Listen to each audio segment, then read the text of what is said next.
Misery loves company. So the moment I started to blame, that is the moment I found friendship and acceptance and belonging, because there are so many people willing to blame. Hello and welcome to the Business of Happiness podcast. I'm your host, Dr. Tarryn MacCarthy, and today is going to be a great day.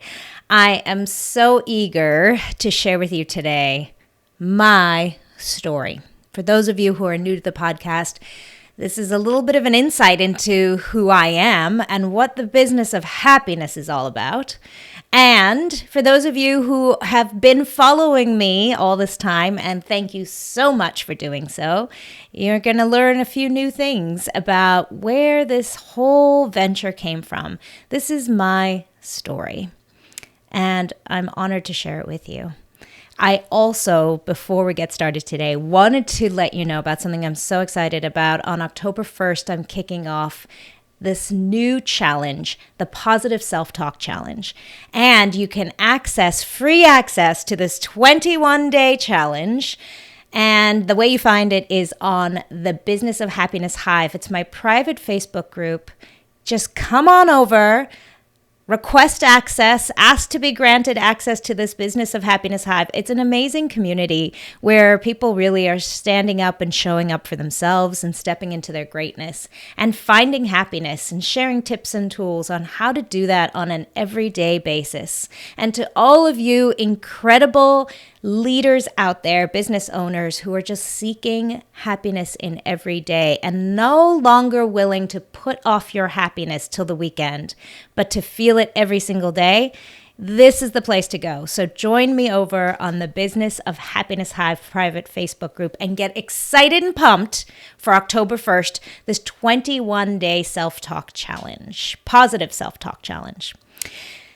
So you're beginning to understand a theme here. If you haven't been listening to my podcasts and you haven't been following me over on Instagram or Facebook or LinkedIn, and you're just now being introduced to me, Tarryn MacCarthy, on this episode of The Business of Happiness, then you will know very soon that happiness is my lifelong quest. And it's fascinating to me because we ask that of the universe for our children all the time. If you ever ask somebody, what do you wish for your children? If you ever ask a parent or a grandparent, what is your greatest wish for your child? They will always say, I just want her to be happy. I mean, without exception, that is what we think and wish and dream for our children. And yet we forget to dream it for ourselves. So my journey started in South Africa. In case you didn't know, that's where I was born. I was born in South Africa and lived the first 10 years of my life there. And it colored and shaped my life in so many ways. You know, in South Africa in the 80s, what was very clear was there were some people who deserved happiness and some who didn't. Some who had the permission to dream a life of happiness, and some just didn't. And there were clear distinctions and delineations in South Africa in the 80s when apartheid was still active. And that was very clear to me, based on the color of your skin, even based on whether you're a man or a woman, had a flavor of what happiness could and couldn't be for you.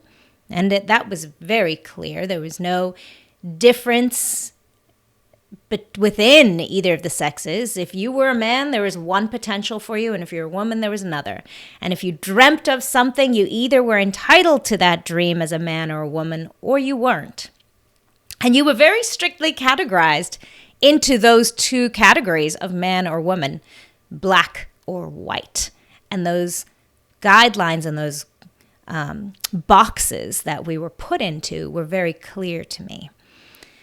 And what was interesting is when I moved to America in my teenage years, those lines became blurred. It's interesting, fascinating, this looking back on my life and seeing how that culture shock, which was an eye-opener for me, there's a whole new perception of what is and isn't possible and who is and isn't deserving. And oh my gosh, I fell in love with the freedom.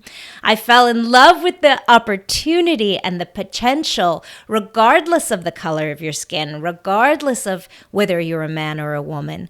And I was so excited because I started to see myself light up. However, it came with a lot of confusion, because what was so black and white, although it was impossible to accept and so painful depending on where you landed and which box you woke up as or in South Africa, at least it was clear.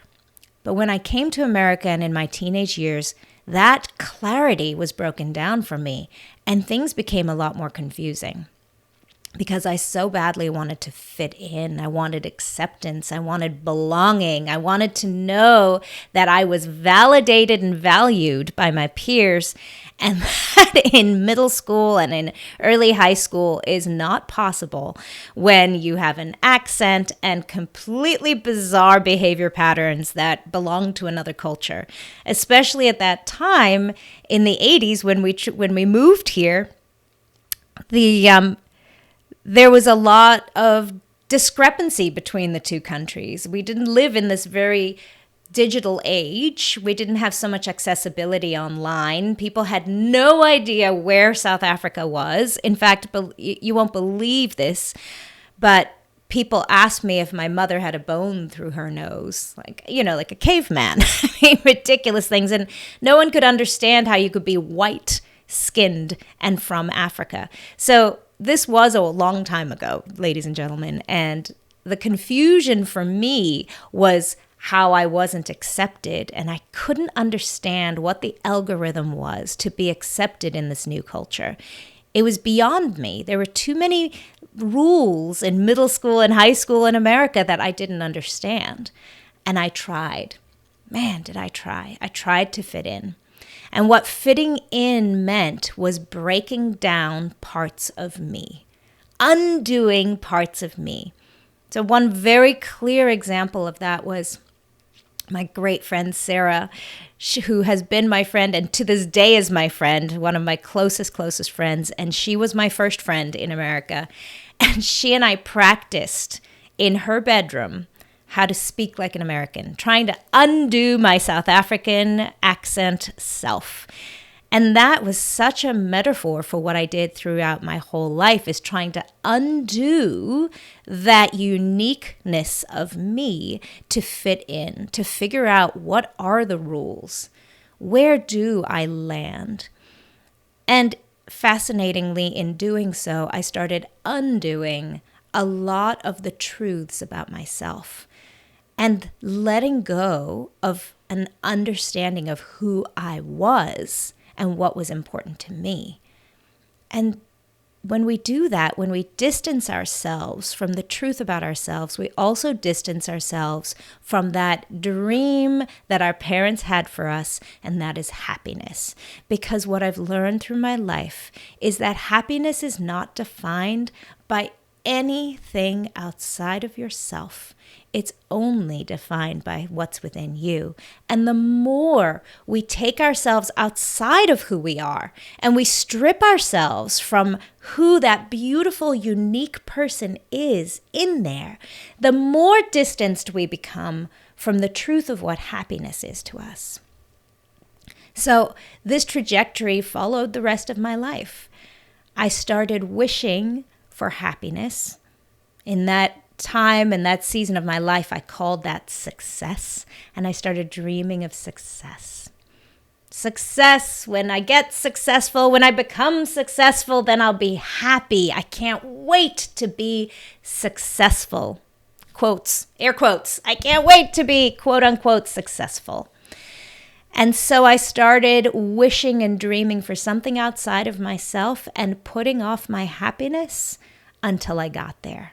This is such a very common thing that I see with so many of my colleagues and my friends, especially extremely high achieving people who are seeking greatness, many business owners, many of us in the healthcare professions that have to put off so much joy in the moment to pursue these really challenging careers, or even in growing a business from the ground up, as so many of my entrepreneurial listeners will know, there are times when it's a struggle just to launch this thing and get it off the ground.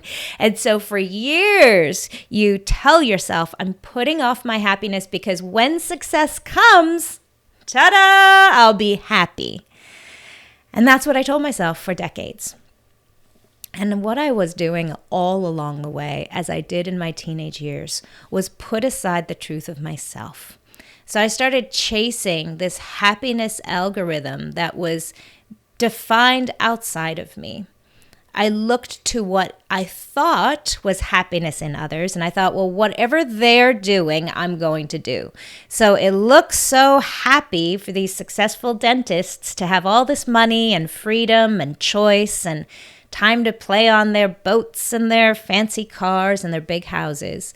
And of course, it spoke and called to my soul, the profession of dentistry, not for the wealth, but for the beauty of marrying science and artistry and this promise of entrepreneurship, which I knew was just bubbling inside of me, and the freedom that seemed to come. And also this idea of giving back, caring for other people, empowering people with their smiles. This all just sang to me, but it meant, in my head, putting off my happiness. And all along the way, what I didn't realize I was doing is I was stepping outside of myself. It's interesting because this pattern followed me for so long, and it really has affected my reality. What happened was when I woke up one day and didn't even recognize myself in the mirror anymore, I had all the fancy things around me. I had finally achieved those goalposts that I had created for myself, but I didn't even know the woman who was looking at me in the mirror anymore. I didn't recognize her. What she was a person who had been built outside of the truth of herself. All those things I still loved. I still loved art. I still loved science. I still pined to grow some beautiful business. I knew that was inside of me, and that dream of growing something, creating something just called me. But I had created a woman who wasn't me. I had done it outside of myself. And not recognizing myself was terrifying. And in sacrificing my happiness along the way, I had become habituated to an unhappy lifestyle, to a lifestyle where I was waiting for happiness. So that habit pattern just became a part of who I was. I was putting off happiness. I was waiting for happiness. And so what that looked like in my reality was putting off happiness, waiting for happiness. In real time, didn't feel it, but was waiting for the next thing. And every time I did, I pushed that goalpost a little bit further because that was my natural state. I was working towards happiness, but I never was finding it. I was always in that pursuit, but never in the reception of it. And I started to blame things around me because that feels better. It feels better when you're in a low place. It feels better when you're in a scared place, to start blaming the things around you. And when I started blaming things around me, I found belonging. Because that same old saying, which is so cliched at this point, but is so true, is that misery loves company. So the moment I started to blame, that is the moment I found friendship and acceptance and belonging, because there are so many people willing to blame. If you're listening to this podcast, chances are you didn't get into business to be miserable. The problem is that people feel that if their business gets busier, if they start becoming more successful, that happiness will eventually set in. But it can actually get worse. This is why I created the Business of Happiness Prosperity Coaching. In this one-on-one coaching, we look at how to redefine success on your terms and re-find the joy and the passion in your dream. Visit me at thebizofhappiness.com and become the happiest business owner you know. As soon as I started to blame my situation, I found a group of people who would blame the same thing, whether it was the economy or my husband or my children or the business of dentistry. There's always room for blame and many people who will join you in it. And what was really interesting that I learned later on in my life was, even though in the moment that felt comforting, that felt safe, I felt like I was finally in the know, I'd finally figured out how to fit in, it was robbing me of my happiness. Because every moment that I focused on the negativity, I was only finding negativity and more of it. And just as we know, whatever you focus on expands. Whatever you pay attention to, more of it comes to you. Literally and figuratively and emotionally, you feel more of it. And that's what was happening to me. And when I was clouded in that really negative space, things became hard to do. Things that were easy in the past suddenly were really difficult. Things like running my business. Things like being a mom. Things like taking care of my body. When you feel bad, it's really hard to get up and do strong, brave, courageous, creative things. It's really difficult when you're in that space of negativity and unhappiness to crawl out of it and to re-find your power. It's hard to turn that ship around. And what's so critical that I learned along the way is that is the moment you must. That is the moment you have to start turning that ship around. So in 2016, I hit my very lowest, the lowest of my entire life. I was slipping down this rabbit hole already. I had been doing so for decades. I'd been habituating myself and speaking to myself negatively and seeing the repercussions of it and feeling the lack and the scarcity all around me, even though if you looked at me from the outside, you would have thought I was sitting in opulence and wealth. I felt scarce and afraid, terrified. And in 2016, I felt my lowest. And that was when my brother passed. When my brother took his life, my baby brother succumbed to this depression and fear. And he ended his life, and I thought mine would too. You know, it took me a year of such sadness, such fear and guilt and loss and depression before I realized what I was doing to myself. That by my brother's passing, I was justifying my own unhappiness. And it took me a moment there to realize what I was doing and see this pattern that I had been doing my whole life. And, you know, it was interesting because it was actually in reading some of the messages that were being sent by his friends where I had an awakening moment. I had not paid attention to the messages for a year because I couldn't. I couldn't face more sadness. I couldn't face the truth of what had happened. I was trying to just live with the sadness and with the loss, and I didn't want to add more to it. And then finally, a year in, I was ready to kind of see some of the things people were saying about him. And what was really interesting that they said about Douglas was that he was always so happy. And when I read that, when I saw that perception of my brother from other people, I knew it to be true. I mean, Douglas was the one you went to lift you up. He was the jokester. He was always showing this very happy persona, a mask that he was wearing over his pain, but a very good one, a very convincing one. And when I read that, I realized oh, wait a minute, that's what people used to say about me. And actually, that's what I always held as a badge of honor, was that happiness. And I realized that happiness actually was a part of me that I had just been putting aside for a while. But actually, that was who I considered myself to be. I remembered feeling happy. I remembered owning that as my persona. I remembered people saying to me, Tarryn, you're always so happy. You always have a positive light in you. You always bring light to the room. I suddenly remembered that part of me that I had closed the lid on. Just reading that about him, I'm remembering that moment right now. Just reading that about Douglas, that he was recognized in that way, made me realize that I had been recognized in that way, and that person was still inside of me. And I'll tell you, that switched everything.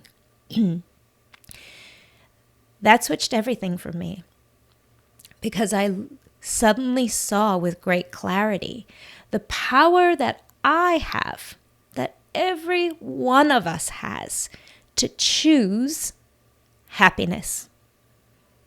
It's really there. Just like at some point in my life, I chose unhappiness. I chose to put off happiness. Just like I made that conscious decision and made that a reality in my whole life, I could do the exact opposite. I could choose happiness. And let me tell you, at first, that was so uncomfortable. That was so hard to do.